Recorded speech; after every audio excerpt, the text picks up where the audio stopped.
Well, hello, everyone. Welcome to the Kent Island Elementary School Pre-K Kindergarten Enrollment Fair. We're so glad that you tapped in with us today. My name is Kia Reed, and I am the school counselor here. I have the privilege of having with me today Miss Angela Gebert.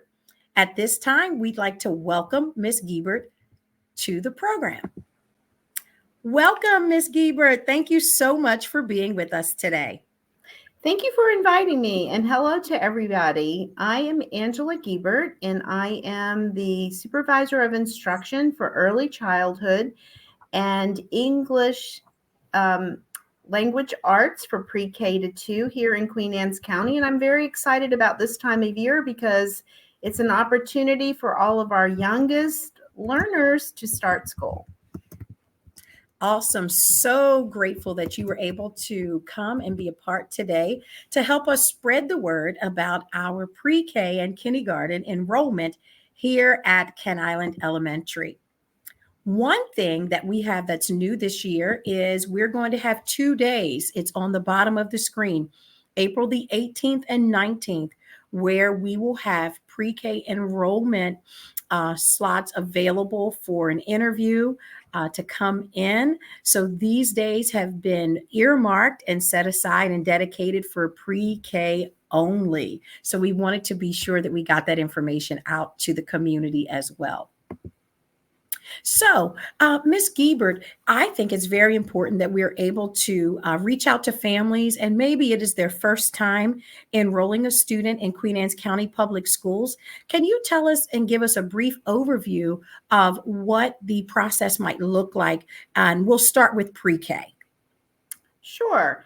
So pre-K has a few additional requirements than K. So to start with, we have set up our pre-K enrollment to be a 2-step process. The first thing for parents to do is to go online and upload required documents. The second step is to do what you were just referring to, set up a time to come to the school and get to meet the staff here and to do a screening for children who are entering pre-K. It gives us some information about them and helps us to be more prepared on their first day. Important things for families to realize during this process is to make sure that you are signing up here at Kent Island Elementary School if this is your school in the district in which you live. All parents start there. We do know, though, parents of young children often have childcare situations that take them a little further away from their school that they would be attending. So we do offer in our district an out-of-zone waiver for which parents can apply. But I want to talk to you about that in just a moment and how that works. But just to give you a general overview of pre-K, it is a granted program from the state of Maryland. It gives Queen Anne's County an opportunity to partner with Maryland State Department of Education to ensure we're able to provide pre-K, high-quality pre-K programs to our children here in Queen Anne's County. It is a full day, and because it is a granted program, it does come with some expectations and requirements for us as a district. So we have what we refer to as our Tier 1 students who are automatically eligible for pre-kindergarten based on the grant requirements. There are 4 ways that a child would be automatically considered for pre-K and eligible for one of the or for pre-K. Here in Kent Island, we have 3 pre-K classrooms, and we have 20 opportunities in each classroom for a child to attend. So we have 60 potential, what we call seats for kids to come to pre-K. So what are our Tier 1 children? How do they qualify? How are they eligible? First and foremost, we look at the number of family members in each of your families and what the household income is. That is one way that you can be automatically eligible for pre-K around your income. Also, if your child is a child with a disability and therefore receives services through an IEP or an IFSP through our infant and toddler program, they would be eligible for pre-K. If there is a child in our community experiencing homelessness, they would be eligible for pre-K. And then for children who English is not the language spoken at home, it's not their first language, they are eligible for pre-K. So we basically have 4 ways you can be automatically eligible for pre-K. But what does the district do when we have put all of those children in and we have extra spaces in the classroom? That might be a question you're asking yourself. You might say, well, I wonder if my income's too high and I shouldn't apply. I suggest that every parent enroll and see, because it is a formula on income based on the number of family members you have plus your income. So I encourage everybody to go ahead and go through the enrollment process. That way we also would have your information, and if you do not fit into one of those 4 categories that I just discussed, then we will put you on a waiting list. And as we have availability, we are going to try to get as many children into our pre-K programs as possible here in Queen Anne's County. Awesome. And if I can, Ms. Reed, just circle back real quickly on the out-of-zone applications. So you may say, well, what do I do if my childcare is not in the Ken Island area? So you would go ahead and apply for an out-of-zone waiver. And that is a form that the school can direct you to. It is also on our website. I will tell you, however, that those decisions around an out-of-zone placement are made based on availability. So go back to what I shared earlier, that our pre-K classrooms cannot have more than 20 children in them. So if we have the ability to honor an out-of-zone waiver and have it more convenient for a family, we will do that. The only reason we wouldn't as a pre-K student is if we literally don't have the spot. Thank you so much for sharing that. And, when it comes to pre-K, like you said, it is definitely important that we remember that. And I just wanted to go back again and remind everyone that you must sign up and start the process at your home school. There is on our website at Queen Anne's County Public Schools website where you can actually click on enter in your address, which we will put the link in the description. When you click on your address, it will give you information as to where your home school is, which school is your home school. Awesome sauce. So thank you. That was amazing. And again, as Ms. Gebert said, there's a 2-step process. It begins online where you will start the application. You will upload your documents. And then the next step is to set up an appointment to come in to the school. So I just want us to spend a couple of moments talking about some of the documents that we do accept. So Ms. Gebert, could you start us off just sharing a little bit about some of the documents that we accept for proof of age and identity? Yes. And this is important for families to start gathering these things now, because sometimes these take a little bit of time. But for proof of age, and important to know, a child must be 4 by September 1 of this year to be eligible for pre-K. It cannot be September 2 or anything past that. There's no waivers to get in to pre-K early. If you're applying for pre-K, you have to be 4 by September 1. Certainly, birth certificate is the most common way that we identify and prove that our children are the age they are. But you can also have, when children are born, you often get a registration document that gives their date of birth. That is acceptable.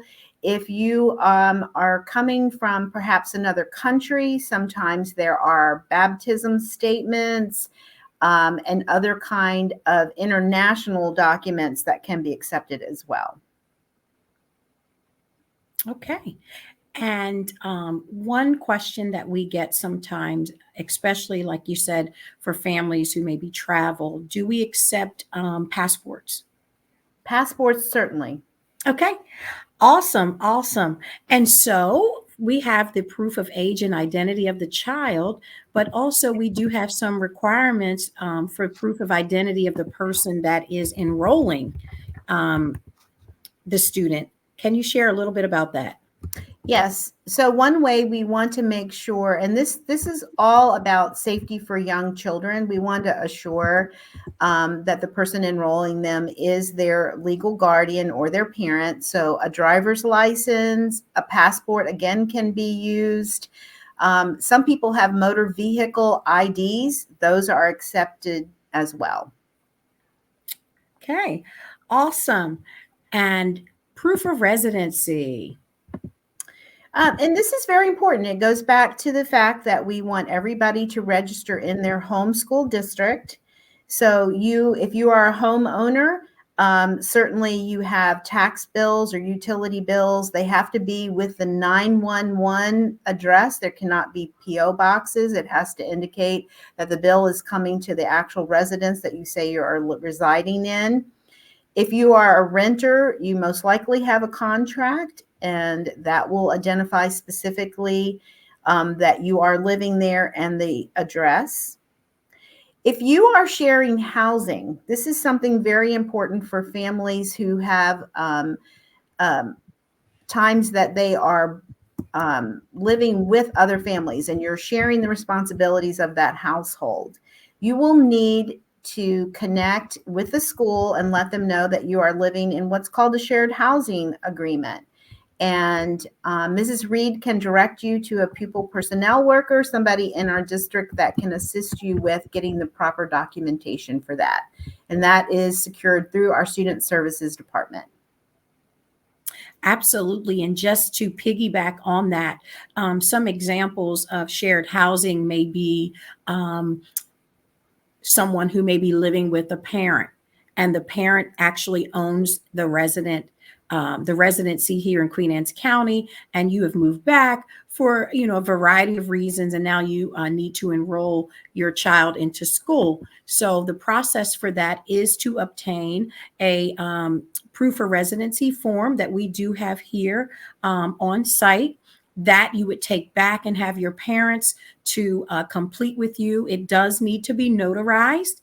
And then you would present to us some of the other forms of the proof of residency with that person. So, for example, if Miss Gebert was my mom and I was moving in with her, then she and I would get that form notarized, listing myself, my children, who I want to enroll in school. And then I would present to the school Miss Gebert's proof of residency, whether that was the utility bill, some of the other things that we accept. So I just wanted to make sure we made you aware that that form can be retrieved right here from your home school.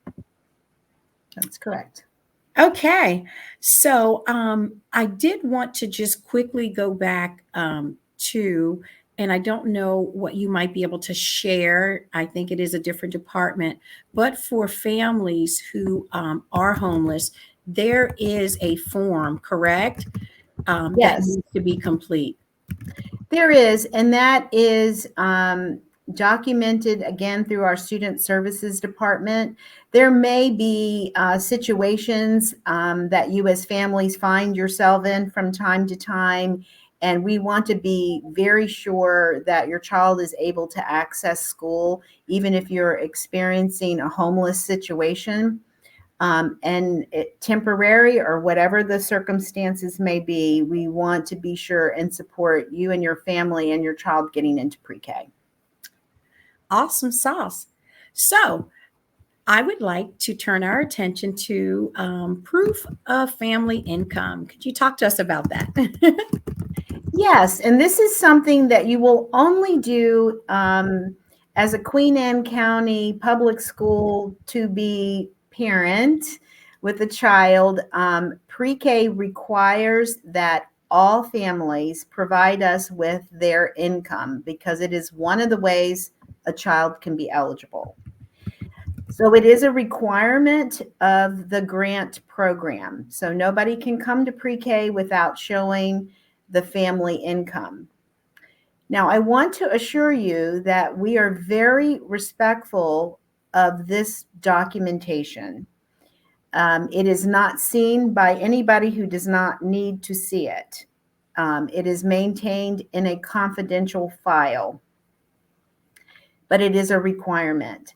So there is actually a form online that can walk you through how to fill out the income eligibility form. This form is going to ask you to list everybody in your family who lives in your home. This includes the child you're planning to enroll. Keep in mind you want to include everybody in the family because the number of family members in a formula with your income is the basis for eligibility. We look at gross income, sorry. We look at gross income, not net income. Most of us who set our home budgets think only about net income because that's what we have to work with, right? However, you will be listing your gross income on this document. You will need to have proof of what you're putting down as your income. The easiest and simple way to do that is with a W-2 where you have filed your income tax. Other ways are to have pay stubs. Those are fine as well, but they have to be pay stubs for an entire month. So if you're paid 4 times a month, we would need 4 consecutive pay stubs uploaded. Or if you're paid twice a month, obviously just those 2 to cover 1 month of salary. If you are a family that has experienced divorce and you have child support income, that needs to be listed on there as well. Or if you have any other form of income from any other county agency, you will need to put that down. Keep in mind, putting it down is the first step. The second step is securing a document that lets us know that's how you came up with that amount for your income. I hope I've covered most things. I do want to let you know that your school is a great resource for you. If you call and ask to speak to somebody to clarify any parts of the things that we're talking about today, somebody here at Kent Island is going to help you because they want you to be able to get all of this uploaded and be successful with that. As soon as we have all of your documentation, we can let you know if your child is eligible for pre-K. And that's really important to young families because you have to figure out where they're going to be all day long and match that up to before and after care potentially if you need that. So please feel free to reach out. Also, the documents on our website are very clear as to how to prove your income. Absolutely. I'm so glad you referred them back to the website because all of that information, including the examples of the types of income that we can accept. And if you are a family and you are just in the middle of a transition and at this time you don't have income, then it's important that we also have a letter of no income that must also be notarized. That usually is going to be in the form of a letter from someone who is providing support. Maybe you do piecework. Let's say you're house cleaning for a neighbor or a friend. That individual will have to write that letter showing what it is that you, what they pay you for the work that you do, but it does have to be notarized. That's a very important point that you bring up, Mrs. Reed. In fact, this year we have put together a sample letter that you can use to, and that's going to be uploaded and available to all the schools. So if you are in the process of moving to the area and do not have income, this letter you can take and have it notarized and it will be accepted as your no income statement. Awesome sauce. And I love that. So that is new this year. Thank you for that reminder. I am also going to now put in right there The email for questions about registration, it is kies.studentregistration@qacps.org. I'm going to go ahead and keep that up on the screen. This is for questions. This is for help with uploading. There are 3 of us who actually man that email address. And so any registration information, questions, it is very important that you use this email so that something as important as a question about registration does not get lost in the sauce with our everyday emails that are coming in that we are receiving. So that is the email to ask questions. And there's 3 of us who will be able to get back to you on that. All right. So I do want to just show what that eligibility form looks like. This is again for pre-K only. This is what we're referencing. And that is step 1. And then step 2 is uploading the income information. So all of that is about pre-K. And of course, one of the questions that I think some families are probably waiting to ask is, when will I be notified if my child has been accepted? Great question. Once all documentation is in and it is determined that the child is eligible, families will know. So as soon as everything is complete, it will be an immediate. It will be an ongoing communication with families to let them know so they can be prepared. If you are a family that does not meet eligibility at the beginning of the enrollment season, but you would like to be considered for a waiting list so that we can fill additional spots as we're able to, you need to communicate that to the school. And then we will be making some decisions in July about adding additional kids who didn't qualify for the first round.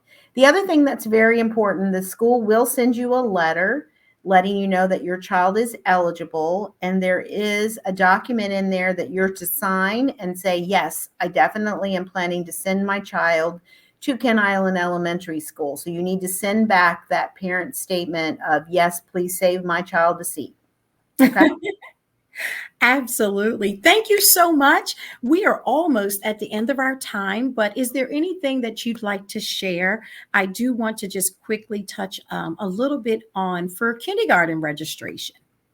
Well, good news on kindergarten registration. Income is not an issue for that. So you would simply go on the website and register your kindergarten student, but you will have a number of documents, just like you do with pre-K, that you're going to need to upload. And they are very similar with the exception of the income piece.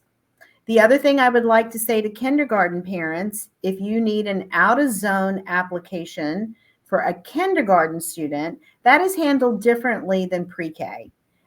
They are easy to honor because we have a lot of kindergarten spaces around the district. So if you are from the Kent Island Elementary School area, but really need your child to attend a different school due to childcare, that is something that can also be applied for and most likely will be granted based on childcare. It's not based on space available seats. That is a very great point in making the distinction for pre-K. It's based on availability. Yes. Tier 1 is going to receive the priority. But let me ask this. If I do want to enroll a kindergartner and I live in the Graysonville zone, do I start the application in Graysonville even though I want to come to Kent Island? That's an excellent question, and we don't want to confuse parents. You go to the school where your child should attend based on your residency, and you will need to provide proof of residency for kindergarten as well. So you want to go to what I would call your home school, and then follow that up with an out-of-zone application if you need your child to go to a different school for whatever reason. The reasons that are acceptable circle around the ability to support families and their child care preferences for kindergarten and up. Awesome. Thank you so much.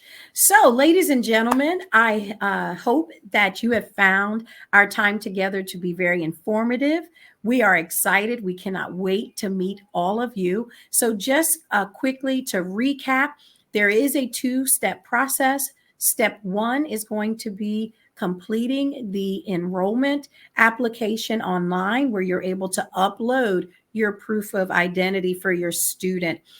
If you want to wait until you come to the appointment to give us your photo ID, we do accept that, but we do need proof of identity and age for the student, your proof of residency. We're going to need proof of income if you are signing up for pre-K. And for both pre-K and for kindergarten, you will have a spot where you can upload your immunization records, physical forms. If you don't have them, then we will have them available when you do step two, which is to come in where we're going to be able to meet with your student. So what can you expect? Once you set up the appointment and you come in, we do need you to bring your student with you. Okay. For our pre-K friends, we're going to be interviewing you. We're going to be checking documents, making sure that your file is complete, because as Ms. Gebert said, as soon as we have all of your documentation, then a determination can be made about eligibility. We're also going to interview our pre-K parents. There's a quick interview that we will give you. And then your student will also be taken into another room with a staff person to complete an assessment.